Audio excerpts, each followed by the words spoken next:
My family owns a decent-sized horse boarding facility, and when we first had it going, we used to do bed checks as a family.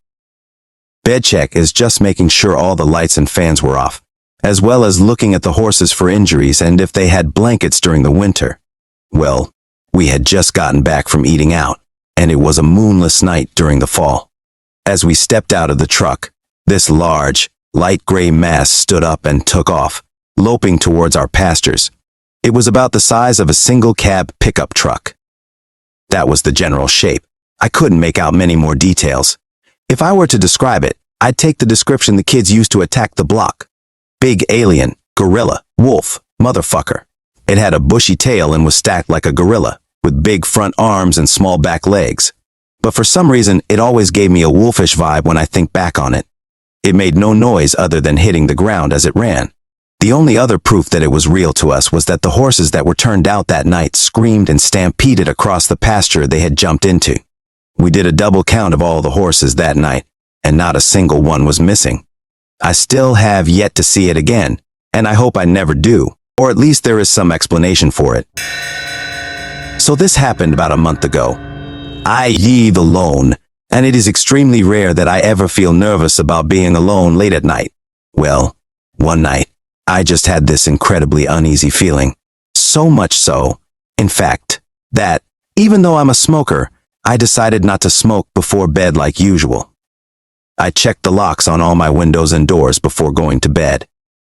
I laid down in bed but still couldn't shake this uneasy feeling. I got up and grabbed my pistol, a revolver, and placed it, still in the holster, on my nightstand next to the bed. I eventually fell asleep, and all was well. Until I woke up the next morning and noticed my pistol sitting on the dresser. I thought, well, that's weird. I got up and went over to get the gun, and I realized that all of the bullets were missing. Since I live alone, I always keep it loaded, but the bullets were missing. I went and grabbed the box of ammo from the closet, and exactly 5 shells, the shells I used to load the revolver, were missing. At this point, I'm freaking out, either thinking that I woke up in the middle of the night and unloaded the gun or something like that. Well, I had to get my day started, so I went and made some coffee. I needed to empty the garbage and took the bag outside to the can. As I start walking around the house, I freeze instantly. All 5 bullets are scattered on the ground on the backside of my house. The weirdest part is that I hadn't left my house at all the previous day, and all the windows were locked when I checked them the night before. We just moved all the way from the West Coast to the Midwest. We had trouble finding a place to stay since we had such a huge family, so one of our uncles let us stay in the other half of his duplex. It was a 2-story, giant house. Anyway, we, the kids, were playing in the basement from like 1 to 2 a.m., and we saw this door that we had never noticed before. We dared each other to open it, but no one would since we were all scared. The next morning, we told my grandfather about the room. He goes in the basement and opens up the door, which was just a small room, but I remember it being really dark in there. The only light that came into the room was the small amount of light from us opening the door. He takes a look into the room, and I remember him saying, "You stay right there," not talking to me, of course. He got my father, and they quickly went to the farmers and got a chicken. My grandfather was a traditional shaman, so he respectfully gave thanks to the chicken and killed it. The chicken's blood was collected in a bowl. He got his shaman hat and finger bells. He put on the hat, which covered his entire face, and proceeded to open the door. With the finger bells, one in each hand, and the bowl of chicken blood, he goes in there, says some incantation, and places the chicken blood in the room. He comes out and closes the door. Then he starts doing his chants, and you hear the bowl moving. It had this spinning kind of sound to it, and when it finally stopped, my grandfather opened the door again. As his chants get louder, they also echo more. We weren't allowed to see what happened in that room during the exchange, but his finger bells sounded like he was walking into a corner. He comes out with the bowl that had a small amount of chicken blood left and what looked like a little hand-stitched doll with red twine around it in the bowl, soaked.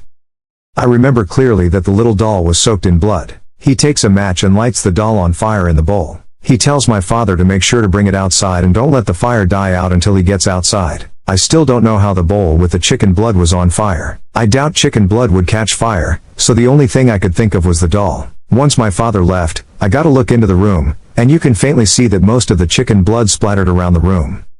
We had to clean it up later with flashlights because the room was so dark and the blood was smeared all over the walls. A few days later, in the middle of the night, I hear my mother and father panicking.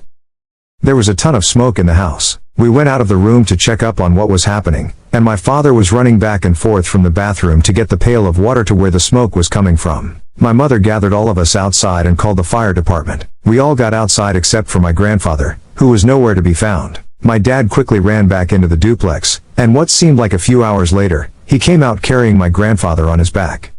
Somehow, my grandfather had a shaman hat on, which puzzled me. I asked my father a few years ago, after my grandfather had passed away, where he found him. My dad said the smoke was coming from near the basement stairs. He found my grandfather in a deep trance, facing a wall. He quickly got my grandfather out of the trance and carried him out. It was weird since the firefighters said the fire must have suffocated itself to death because they couldn't find a fire at all. However, the walls in the kitchen and in the basement were all smoked afterwards. I can't believe I actually have a story for this. When I was a younger kid, I'd had a really hard time getting to sleep, and I normally got to bed really late at night. My mom has always been that way too. So, my mom mentioned that she heard something at night and wanted me to stay up a little longer to hear it. I did. It was summer anyway. Fast forward to that night, it's about 1 a.m. My mom said it usually happens during her nighttime routine, so she told me to sit in the living room and listen while she went to brush her teeth. That's when I heard it. There were footsteps upstairs.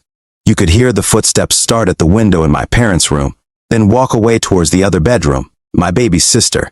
It sounded muffled until the footsteps arrived at the landing of the stairs. Then it got louder because the landing was on a hardwood floor. After a few steps, you would hear the footsteps on the carpet again when they arrived at my sister's room. But this time, they didn't go all the way to the window. They went to my sister's crib and paused for a moment before continuing back to the window in my parents' room. I listened to this for about 5 to 10 minutes, with the footsteps taking about a minute to go from the window to the crib and back. My mom then came out of the bathroom and said, "I told you I heard something." Well, we then opened the door, and it stopped completely for the night, as far as we know, at least. The next night, I do the same thing and hear it again. So I open up the door and send our dogs up, a German Shepherd and a Border Collie, who get to the top of the stairs and immediately turn around and bolt down the stairs. My stepdad was there that night, and he quickly ran upstairs after the dogs came down and looked everywhere. There was not a single place he didn't look. There was nothing to be found, and the windows were still locked. I couldn't explain it for years, and the neighbors that moved in after us apparently heard the same footsteps. I used to put in drop ceilings about 4 years back, and I was working at NC School for the Deaf. My buddy Kenny and I went in one Saturday morning to finish a few of the smaller rooms. I took the rooms on one end of the hallway, and he took the ones on the other. It was a pretty long hallway with medium-sized rooms, so we knew we wouldn't get it all done that day, but more than usual, since no one else was working on Saturday. I'm cutting tiles in my first room and I can hear Kenny walking back and forth in the room I am in.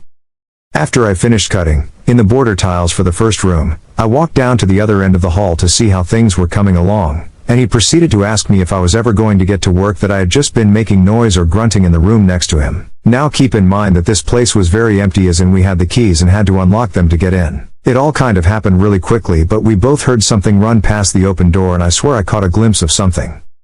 I have no idea what it was, but every hair on my body stood up and Kenny said, "Leave your stuff and let's get the fuck out of here." It's kind of a locally known thing that school is haunted, but man, I still get goosebumps thinking about that day. Sharing my mom's 2 stories that always gave me the chills. 1. When she was younger, her grandmother was staring out the window, and the gates to the house were swinging back and forth. It was a hot summer's day with no breeze. My mom asked her what she was looking at, and she replied that it was angels moving the gate, and that they had come for her. Grandmother, died that night. 2 involves my grandfather, who died from a brain tumor before I was born. After he died, my grandmother would hear a loud knocking at the front door every night around the same time, but when she would get up to check, no one was there. She thought it might just be neighborhood kids, and didn't think much of it, until one night around the same time, she heard the knocking, and then every framed picture on her walls came crashing down at the same time. She went to see her priest the next day, and after some talking she realized her husband, who was blind as a bat, was buried without his glasses. Per the priest's suggestion, she went and buried the glasses next to his grave, and all the knocking stopped after that. Make of those what you will. I've had a few strange experiences in my life, but here's one of the creepier ones I've personally had. My parents live in a house built in the 1760s on the coast of southern Maine. It's a center chimney cape with a long L off the back. When they first purchased the house, I did some research on the property and the owners through the years. The house was built by the Eaton family and was handed down through the family from generation to generation until about 1860, when it was sold. Between 1820 and 1830, the Eaton family lost both parents and 8 of the 9 children to premature death. Most of them died of tuberculosis. I had returned home from college to stay with my parents during winter break. January in Maine is bitter cold, and in an 18th century house, all the more so. My little sister, who was about 15 at the time, and I were sharing a bed, partially for warmth, partially because I'm a sissy and the damn old place has always creeped me out a bit. The bed was in the front room downstairs of the house. The only other person in the house at the time was my younger brother, who was in the back L, far across the house from us. I woke up around 8 a.m., rather abruptly because I could hear intensely labored breathing coming from my sister. At first, I thought she must have come down with a terrible cold and was really congested. I lay there for a couple of minutes and then finally rolled over to check on her because it sounded awful. Like an asthma attack or a death rattle. When I rolled over, I immediately saw she was on her side facing me, wide-eyed. She whispered, "That's not you." The noise continued, and it was loud. There was nothing subtle about it, and it was coming from the bed, directly between us. We jumped out of bed, checked under the bed, checked the entire room, and for the while, the breathing continued. Finally, at a loss, we just stood on either side of the bed, facing each other, and listened in disbelief. It stopped abruptly. I have no explanation for that. My parents have owned the house for almost 10 years since then, and a variety of odd things have happened, though no one else has ever heard the labored breathing, which I rather think is just what it would sound like if, say, a person was dying of tuberculosis. Late to the party, but I don't care.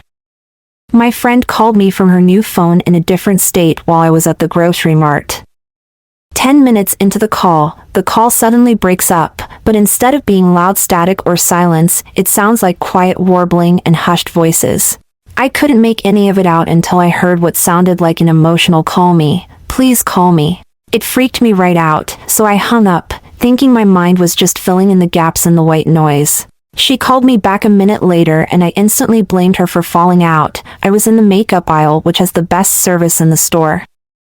She denied it and asked if I heard anything. I related what I thought I heard, to which she replied she heard what sounded like someone saying "don't call her" very angrily. We relied on texts for a while after that. I've had what many people describe as a Wendigo encounter, which I contributed the call to for a while, and it feels so much more terrifying because of it.